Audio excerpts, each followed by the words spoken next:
Oi pessoal, bom dia, boa tarde, boa noite, boa madrugada. Turma, assim como a semana anterior, eu tô com vontade de só dar boa madrugada hoje, porque já tá cedo, eu tô morrendo de sono. Fortaleza tá chovendo, que é um pouco difícil chover aqui.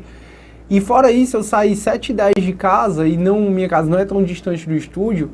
E eu passei mais ou menos 1 hora para chegar aqui. Eu tô que não aguento, 1 hora de trânsito logo na primeira hora da manhã. Aí bate o sono, bate tudo. Mas bora lá. O bom é que quando eu começo a dar aula para vocês, aí tudo passa. Quando eu vejo já passou meia hora, já tem que acabar o vídeo, já tem que fazer outro e por aí vai. A gente está estudando um dos crimes mais importantes para a prova de concurso público, que são os crimes contra a administração pública. Dentro desses crimes contra a administração pública, a gente viu que tem 5 capítulos. Nós estamos no primeiro capítulo, no capítulo 1, que fala dos crimes funcionais. Crimes funcionais, para quem não lembra, lógico que você lembra, são crimes em que o sujeito ativo é o funcionário público. Aí nós já vimos o 312, o artigo 313 e o 313-A. O 312 e o 313, eles falam de peculato. No 312 a gente falou de peculato apropriação, peculato desvio, peculato furto e peculato culposo. No 313 a gente falou do peculato estelionato, ou peculato mediante erro de outrem, porque é divergente, né, essa nomenclatura, peculato estelionato. No 313-A, a gente começou falando do peculato eletrônico. O peculato eletrônico é a inserção de dados falsos em sistemas de informação. Como eu falei para vocês, comete o peculato eletrônico o funcionário público autorizado que ou insere ou facilita a inserção de dados falsos no sistema de dados da administração pública. Ou então, ele exclui ou facilita a exclusão ou altera dados verdadeiros. E isso ele faz com a finalidade de causar prejuízo a outra, causar dano a outra, ou então obter vantagem. Pois muito bem, agora a gente vai estudar o 313-B.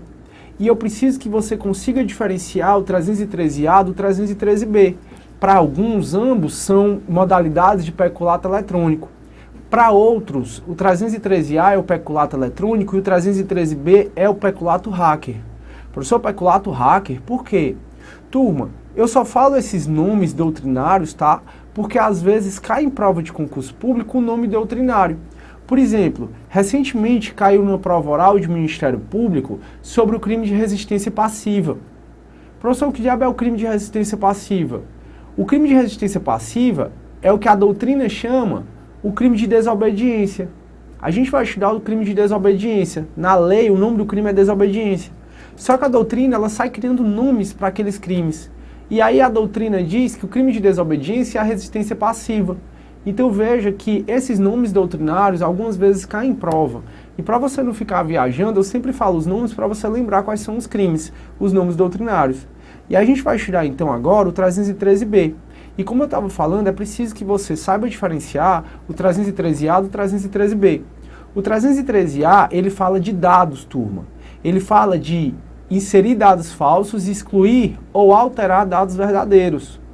E o 313-A, nós já vimos, é um crime incongruente, porque o 313-A só vai existir se ficar caracterizada a finalidade do funcionário público de causar dano ou de ter prejuízo.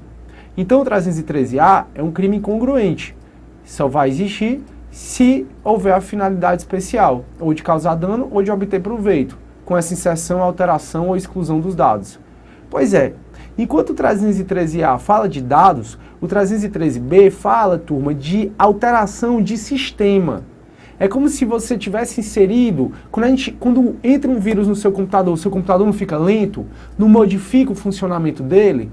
Pois é, aqui é a mesma coisa no 313-B. No 313-B, é o funcionário público, ele alterar o sistema, o funcionamento do sistema em si. Ele modifica o funcionamento do sistema em si. Como assim, professor? Ele insere um vírus, por exemplo, e o sistema fica funcionando de forma diferente. Enquanto, então, o 313-A fala de dados, o 313-B fala de alteração do sistema, inserir um vírus, por exemplo. Enquanto o 313-A, ele requer, para se consumar, que fique caracterizada, que fique comprovada uma finalidade especial, o 313-B não faz essa exigência. Não precisa, nesse 313-B, uma finalidade especial. Em outras palavras, esse 313-B, ele é considerado um crime congruente. O crime congruente é aquele que basta ficar provado o dolo, não precisa ficar provada a finalidade especial. Então, dito ditas essas informações, vamos agora estudar o artigo 313b. Como eu já falei, foi inserido pela Lei 9983 de 2000, que foi aquela lei que revogou os crimes previdenciários da Lei 8.212 de 91 e jogou no Código Penal. Só um detalhe, muito embora essa lei tenha trazido crimes previdenciários, como apropriação indébita previdenciária, como sonegação de contribuição previdenciária, essa lei não é só de crimes previdenciários. Como, por exemplo, o 313A e o 313B foram inseridos por essa lei, mas não são só cometidos no âmbito da Previdência Social, são cometidos no âmbito de qualquer repartição pública. Então vamos lá. 313B diz modificar ou alterar o funcionário, sistema de informação ou programa de informática sem autorização ou solicitação de autoridade competente. Então o funcionário público ele altera sistema de informação, ele altera o programa de informática, aqui no que diz respeito ao funcionamento, a execução daquele tipo de sistema, a execução daquele tipo de programa. Então, ele altera, sem autorização ou solicitação da autoridade competente, ele altera sistema de informação. Então, perceba que 313A fala de dados e aqui no 313B de funcionamento do sistema. Perceba que no 313A precisa ter a finalidade especial e esse aqui não precisa ter nenhuma finalidade especial. Agora, esse 313B tem uma causa de aumento de pena que o 313A não tem. Diz assim, ó, as penas são aumentadas de 1/3 até a metade se da modificação ou alteração resulta dano para a administração pública ou para o administrado. Então, se você insere um vírus lá, por exemplo, no sistema que faz o pagamento do Bolsa Família, e isso faz com que não seja pago o Bolsa Família, sem discutir o mérito da questão, mas que não seja pago o Bolsa Família para a maioria das pessoas que, em tese, são pessoas miseráveis, pessoas sem condição, causa dano para o administrado, então a pena é aumentada de 1/3 até a metade. Essa variação de 1/3 até a metade vai depender do tanto de dano. Quanto maior o dano, fica até a metade. Quanto menor o dano, o aumento vai ser até 1/3. Então, de 1/3 até a metade, o que vai conduzir o juiz é saber o tanto que foi causado de dano. Então é isso, turma. Esse crime ele é fácil dessa forma. Na realidade, todos os crimes funcionais são fáceis. Se você conseguir abrir sua mente para entender esses crimes, você vai conseguir diferenciá-los com uma boa. Sujeito ativo, turma, é o funcionário público, como vocês já estão sabendo, porque ele fala que... porque ele fala que... não, senhor. Porque ele fala que... Cadê, meu Deus? Como é que eu volto? Pera aí, turma. Aí, tenha fé. 313B. O Roberto vai me ajudar aqui, porque, pessoal, eu sou uma anta. Ah, valeu, Robertão. Obrigado. Sou uma anta em computador. Falando de sistema de informação, eu sou... Ninguém merece. Sim, turma. Então, pronto. Eu estou falando do 313B. E o 313B fala modificar ou alterar o funcionário. Então, o sujeito ativo só pode ser o funcionário. Funcionário 327. Sujeito passivo, primariamente a administração pública, secundariamente ao particular. Objeto material aqui é o sistema de informação, ou ainda o programa de informática, que foi alterado ou modificado. E o objeto jurídico é a administração pública. Turma, sujeito ativo, passivo e objeto jurídico vai ser o mesmo para praticamente todos os crimes funcionais.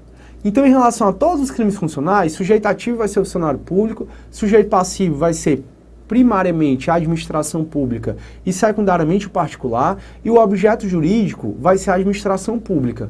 Então eu vou, até com o tempo, talvez eu pare até de falar isso, porque você já sabe que todos os crimes funcionais, praticamente, tem o sujeito ativo, o funcionário público, o sujeito passivo, a administração pública primário, e no caso vai ser sujeito passivo secundário particular, e o objeto jurídico é a administração pública.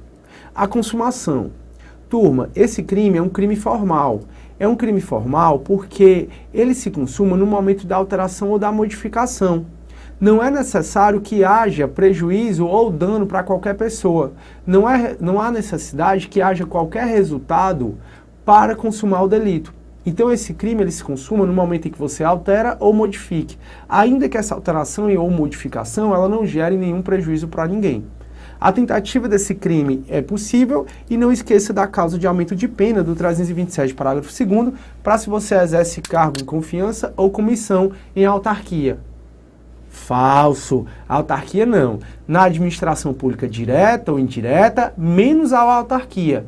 Por quê? Porque a autarquia, teve uma omissão legislativa, ela não está aqui no 327, parágrafo 2º. Beleza. Turma, a gente pulou do 313A e B para o 316, que é o crime de concussão. Por que eu não falei do 315? O 315, meus queridos amigos, fala do crime de emprego irregular de verbas públicas. E sobre esse crime do 315, você já aprendeu. O 315 é quando o funcionário público competente tem um dinheiro, tem uma verba pública para investir em determinado setor da administração pública. E ao invés de investir naquele setor, ele investe na própria administração pública, só que em outro setor, sem que ele cumpra as formalidades legais. Então ele tem dinheiro para investir na educação. Aí ele vai e investe em outro setor, que no caso é na saúde. Veja, tinha dinheiro para investir na administração pública, investiu na própria administração pública, só que em outro setor. Esse é o crime de emprego irregular de verbas públicas. A gente falou isso naquela aula de peculato, quando eu estava falando de peculato desvio. Turma, no peculato desvio é você desviar dinheiro, valor ou qualquer outro bem móvel público ou particular em proveito próprio ou alheio. Aí eu disse, turma, esse alheio é qualquer terceiro que não a administração pública. Porque se você tira da administração pública para investir na própria administração pública, só que em outro setor, aí é o artigo 315, emprego irregular de verbas públicas. Então, por isso, turma, para objetivar o nosso curso, para falar mais dos crimes que realmente caem, eu estou pulando para o 316. E o 316 fala de crime de concussão. Esse crime ele é moleza e ele é mais ou menos parecido com o crime de corrupção passiva. A gente está vendo o 316, o nosso próximo, logicamente, é o 317. O crime do 317 fala de corrupção passiva. E lá na corrupção passiva são 3 núcleos, são 3 verbos: solicitar, receber ou aceitar a promessa de vantagem devida. Então, corrupção passiva, eu vou chegar lá ainda. São 3 verbos: solicitar ao funcionário público vantagem devida em razão da sua função, ou receber vantagem devida, ou então aceitar a promessa de vantagem devida. Pois é, enquanto na corrupção passiva são 3 núcleos, na concussão, que é o que a gente está estudando agora, só é um núcleo, que é exigir. Tirando isso, só muda, por exemplo, se a gente excluísse esses 2 núcleos de corrupção passiva, se corrupção passiva for só solicitar, a única diferença de concussão para corrupção passiva, além do fato de corrupção passiva ter 3 verbos e concussão só ter 1, a diferença é que na concussão o funcionário público exige vantagem devida. Já na corrupção passiva, ele solicita vantagem devida.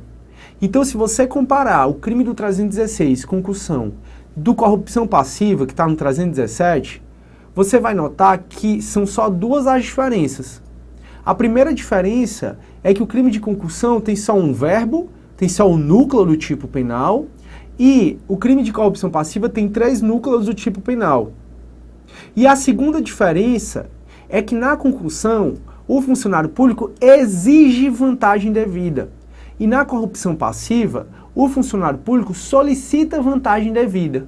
Todos em razão da função. Professor, e qual é a diferença de exigir ou solicitar?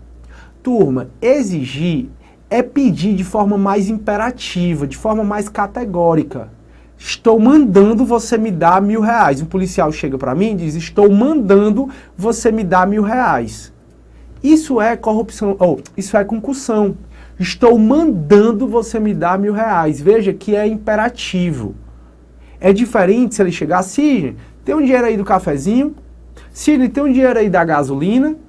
Veja que nesse meu segundo exemplo, dinheiro do cafezinho, dinheiro da gasolina, Sidney, será que você dá para dar uma ajuda? Perceba que nesses meus segundos exemplos, todos eles ele está solicitando. Aí seriam então concussão e não... Aí seria então corrupção passiva e não concussão. Na concussão, então, você exige vantagem devida de forma imperativa. Me dê R$1.000 por conta da sua função. Já na corrupção passiva, você não exige, você só solicita. Tem um dinheiro do cafezinho, tem uma ajuda de custo, isso seria, então, a corrupção passiva. Beleza. Aí, turma, então, o artigo 316 diz assim, exigir para si ou para outrem. Então, você está exigindo para você ou para o terceiro, direta ou indiretamente. Indiretamente significa por interposta pessoa, por terceiro.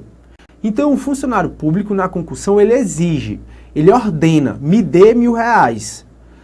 Ele faz isso, o R$1.000 pode ser para ele, pode ser para terceiro, ou ele faz isso diretamente, ele mesmo fazendo, ou indiretamente. Indiretamente é por interposta pessoa. É como se eu chegasse, Roberto, que é o grande cameraman daqui de hoje, Roberto, vai lá no Hernani e manda ele me dar R$1.000, porque eu estou mandando, eu sou oficial de justiça, eu estou mandando ele me dar R$1.000. Nesse caso, turma, se quando o Roberto vai lá mandar o Hernani me dar R$1.000, eu estou fazendo isso de forma indireta, por meio de interposta pessoa. Então, exigir para si ou para outrem, direto ou indiretamente, ainda que fora da função ou antes de assumi-la, mas em razão dela, vantagem devida. Perceba que eu falei que só vai existir crime funcional caso haja um nexo funcional. Então aqui, tanto na corrupção, como na concussão, como em qualquer outro crime funcional, sempre o funcionário público, para cometer o crime funcional, tem que se valer, tem que se utilizar das facilidades do cargo. Então aqui é ele exigir vantagem devida para si ou para outrem, em razão da função dele. Esse mais em razão da função significa um nexo funcional. Ele se utilizando da função. Hernani, eu sou oficial de justiça, você me dê R$1.000 agora. Nesse caso, eu estou me utilizando da minha função. Então, o funcionário público exige para si ou para outra, direto ou indiretamente, ainda que fora da função ou antes de assumi-la, já eu explico o que é isso, mas em razão da função. E ele exige vantagem devida. Turma, é lógico que quando a gente pensa em corrupção, que é um crime que não acontece, né, no Brasil, quando a gente pensa em concussão, quando a gente olha a vantagem devida, passa logo na nossa cabeça que essa vantagem devida é a vantagem patrimonial. Mas, turma, não necessariamente precisa ser vantagem patrimonial apenas. Aqui, a vantagem pode ser patrimonial, pode ser moral, ou pode ser, turma, ou vantagem patrimonial ou moral. Tipo, eu exigi que o Hernani, ele me elogie para o meu chefe. Hernani, eu sou oficial de justiça, estou mandando que você me elogie para o juiz. No caso, eu estou exigindo uma vantagem devida e essa vantagem devida é meramente moral. Essa vantagem devida, ela não é financeira, razão pela qual pode continuar sendo crime de concussão. Então, essa vantagem devida não necessariamente ele é uma vantagem patrimonial. Essa vantagem aqui pode ser patrimonial, ou pode ser moral, ou pode ser qualquer outro tipo de vantagem, como uma vantagem sexual. Show de bola. E aí, falta só a gente explicar, falta só a gente conversar um pouco, pessoal, sobre o que é que significa isso. O que é que significa, ainda que fora da função, ou antes de assumi-la. O que é que significa essa parte aqui, ainda que fora da função, ou antes de assumi-la. Então, o funcionário público comete concussão, e concussão é um crime formal, viu? Já eu falo sobre consumação. Quando ele exige, ele pede de forma imperativa, de forma categórica, ele exige para si ou para outrem, direta ou indiretamente, indiretamente significa por interposta pessoa, ainda que fora da função ou antes de assumir a função. Ele exige o quê? Vantagem devida, sempre puxando a função para si. E, professor, o que significa ainda que fora da função? Ainda que fora da função, queridos amigos, significa que ele pode estar de licença, ele pode estar de férias, ele pode estar fora do período de expediente. Então, ainda que fora da função, significa que não precisa necessariamente o funcionário público estar em horário de trabalho para poder cometer o crime de concussão. O importante é o funcionário público exercer a função, puxar a função para si para fazer essa exigência. Se o funcionário público puxa a função para si para fazer essa exigência, não importa se ele está em horário de trabalho, não importa se ele está de férias, se ele está de licença, se ele está sob qualquer afastamento. Se o funcionário público puxou a função que ele tem para fazer essa exigência, ele comete esse crime. Então, essa parte, ainda que fora da função, significa que não precisa que ele esteja na função exercendo no horário de serviço. Que ele pode estar fora do serviço, pode estar de férias, pode estar de licença, pode estar de recesso, seja o que for. Se ele puxou a função para fazer essa exigência, tem o crime de concussão. Agora, esse ainda que fora da função não vai abranger o aposentado. Turma, quando alguém se aposenta, a gente fala que esse alguém se torna inativo. E o inativado, ele já não exerce mais a função. Então, um funcionário público aposentado que exige vantagem devida, ele não comete crime funcional. Ele pode cometer extorsão ou roubo, dependendo do caso. Então, quando o funcionário público se aposenta, ele se inativou. Então, formalmente, ele não pode mais puxar a função dele, porque ele não exerce mais aquela função, ele já foi substituído por outra pessoa. Por você que vai passar em concurso público, quando a gente assume um concurso público, é porque a gente está assumindo uma vaga de quem morreu ou se aposentou. Então, um funcionário público aposentado, ele não é mais considerado funcionário público para fins de cometer crime de concussão, ou de corrupção passiva, ou qualquer crime funcional. Ainda que ele diga assim, olha, eu sou policial militar aposentado e eu estou mandando você me dar R$1.000. E aí? Você é policial militar aposentado, você é um oficial de justiça aposentado, um juiz aposentado, você não exerce mais aquele cargo. Então, ainda que fora da função, significa exatamente isso. Ele pode estar de férias, de licença, pode estar no horário de expediente e vai cometer esse crime, desde que ele puxe a função dele. Lembre sempre que tem que haver esse tal do nexo funcional. Beleza. E o que é que significa antes de assumi-la? Em sala de aula eu costumo fazer a seguinte pergunta, turma. Vamos supor que saiu o resultado hoje do concurso para juiz federal. E eu tirei primeiro lugar. E aí eu chego para você e digo, então saiu hoje, estou lá em primeiro lugar, juiz federal. E eu chego para você e pergunto assim, e digo assim, eu vou me tornar juiz federal, me dê R$1.000. Nesse caso, eu estou cometendo concussão? Professor, a maioria diz assim, professor, tá, porque essa segunda parte diz que pode cometer concussão o funcionário público antes de assumir a função.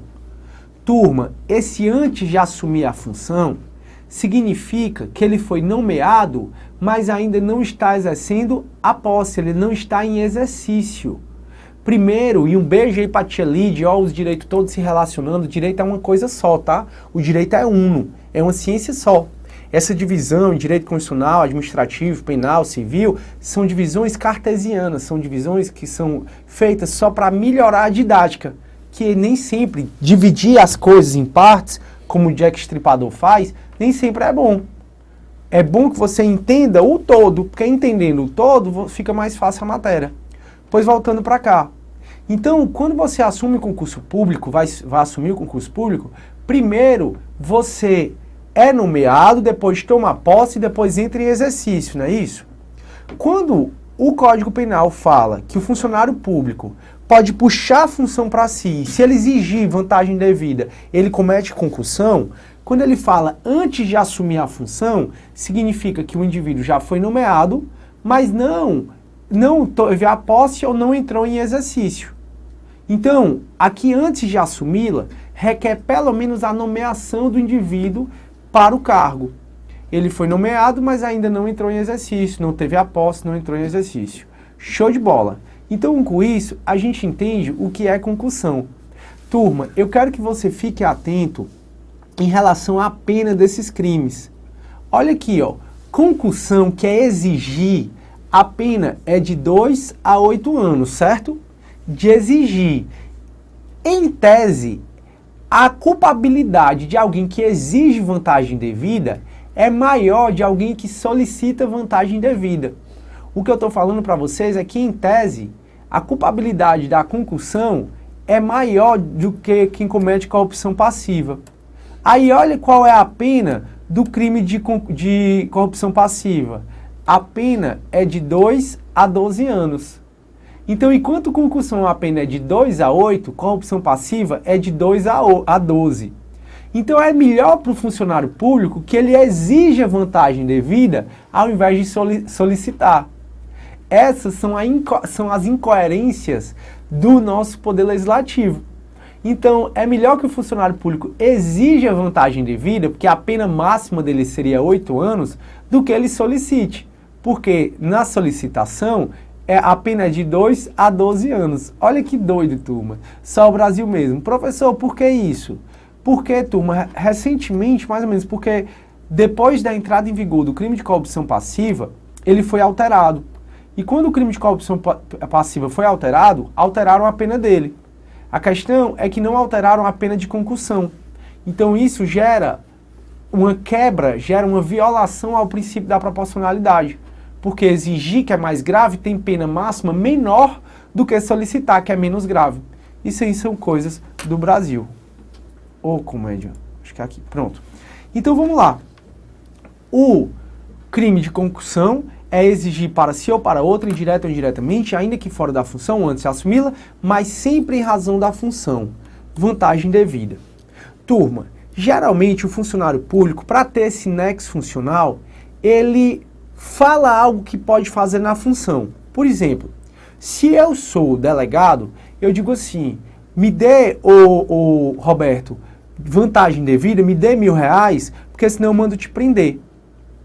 Então eu, como oficial de justiça, eu posso penhorar teus bens, eu posso prender civilmente, só pelo inadimplemento de pensão alimentícia, não criminalmente. Então eu, oficial de justiça, digo assim, Roberto, ou você me dá R$1.000, ou eu penhoro teus bens todinho. Então, quando o funcionário público, para fazer essa exigência, ele puxa a função e diz um ato que pode fazer contra aquela pessoa, só vai existir concussão se esse funcionário público tiver competência para efetuar o mal prometido. Por quê? Porque se ele não tiver competência para efetuar esse mal prometido, em tese o crime não vai ser mais de concussão. Em tese o crime pode ser o crime de extorsão. Então, como eu falei para vocês, para existir qualquer crime funcional, é necessário que haja um nexo funcional. É necessário que haja relação com a função. Então aqui o funcionário público exige vantagem devida. Só que para exigir essa vantagem devida, ele puxa a função. E na maioria das vezes, quando ele puxa a função, ele promete fazer um mal. Só vai existir a concussão se aquele funcionário público tiver a competência para efetuar o mal que ele está prometendo. Então, por exemplo, eu, Cisne, oficial de justiça, não tenho poder para condenar ninguém. Ninguém mesmo. Aí eu chego para Roberto e digo assim, só quem pode condenar as pessoas são os juízes. Aí eu chego para Roberto e digo assim, Roberto, ou tu me dá R$1.000, ou eu te condeno criminalmente. Aí tu de primário pode passar a ser reincidente. Aí tu de bons antecedentes vai ser maus antecedentes pro resto da vida. Eu vou inserir teu nome no rol dos culpados. Turma, eu, Cisne, oficial de justiça, eu não tenho como fazer isso com o Roberto. Eu não tenho como condenar por um crime, eu não tenho como inserir o nome dele no rol dos culpados, eu não tenho como fazer nenhuma dessas atitudes. Seria o crime de concussão? Não.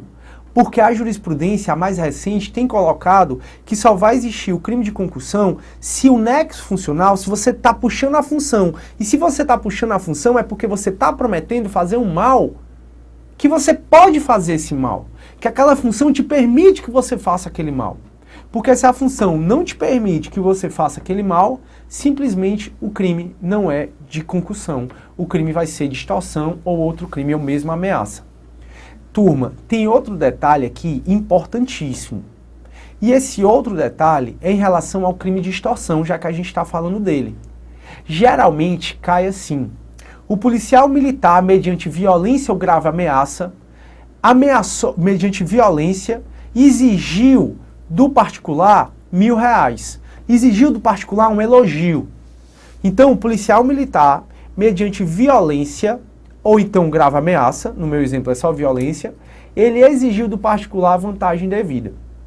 Turma, Observem que no 316 só fala em exigir vantagem devida. Não fala por nenhum momento em grave ameaça e nem em violência. Se o funcionário público, para exigir a vantagem devida, ele utiliza violência ou grave ameaça, ainda que ele puxe a função dele, o crime já não é mais de concussão. Se você notar que o cara, para fazer a exigência, ele puxa a função dele, mas ele emprega violência ou grave ameaça, não vai ser mais concussão. Vai ser crime de extorsão. Por quê? Porque eu acabei de dizer que se o funcionário público não tiver competência para efetuar o mal prometido, não é mais crime de concussão. Não acabei de falar isso? Pois é. Me diz qual é a função pública que tem competência para ameaçar, que tem competência para cometer violência. Turma, nenhuma atividade tem competência para exercer violência nem grave ameaça de graça contra as pessoas. Então, se o funcionário público, para exigir, emprega violência ou grave ameaça, ele não tem na função dele essa competência para exercer violência ou grave ameaça de graça. Daí porque o crime não é concussão e sim um crime de extorsão. Meu tempo acabou, quando eu for na próxima aula eu falo sobre esse esquema de novo. Tchau, fiquem com Deus.